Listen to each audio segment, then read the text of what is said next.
Vadodara bypass સેટલમેન્ટની અંદર 10 વર્ષ પહેલાં એવું નક્કી કરવામાં આવેલું હતું કે અમે તમને અત્યારે બીજો અને ચોથો શનિવાર છે તેની રજા ડિક્લેર કરીએ છીએ અને પહેલો અને ત્રીજો શનિવાર નજીકના ભવિષ્યમાં અમે તમને આપી દઈશું. ત્યાંથી અમારી લડત ચાલુ છે. પણ પહેલી વખત અમે આવડી આ હડતાલ પાડેલ છે 5 ડે બેન્કિંગને લગતી. આ ખાસ તો હડતાલના મુખ્ય હેતુ શું છે? સાહેબ, હડતાલનો ખાલી એક જ મુદ્દાનો કાર્યક્રમ છે 5 ડે બેન્કિંગ. અત્યારે સાહેબ બેંક કર્મચારી સવારે 9:30 બેંકે આવીને 8:30 9 સુધી કામ કરતા હોય છે, છતાંય તેના લીધે વર્ક લાઈફ બેલેન્સ બધાનું ખોરવાઈ જાય છે. આને લીધે કોઈના પોતપોતાના ફેમિલી મેન્ટેન કરવા વ્યવસ્થિત નથી કરી શકતા.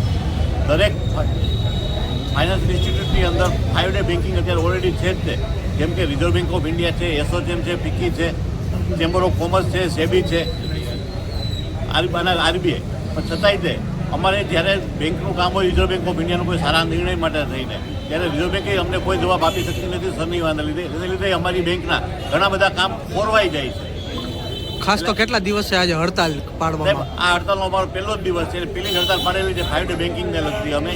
અને દર વખતે અમે ખાલી બેન્કિંગ જરૂરિયાત માટે થઈને કે અમારા કર્મચારીના હિત માટે થઈને હડતાલ નથી પાડતા હોતા. જ્યારે જાહેર પબ્લિક છે તેના માટે થઈને અમે હડતાલ પાડીએ છીએ. ઘણી વખત તેના અવેરનેસ માટે હડતાલ પાડેલી છે અમે. એના અવેરનેસ માટે ઘણી વખત અમે ઘણા અલગ અલગ જાતના કેમ્પે કરેલા છે અને ફાઇનલ પ્રતિક્રિયા પણ જાહેર કરેલી છે તે બાબતમાં.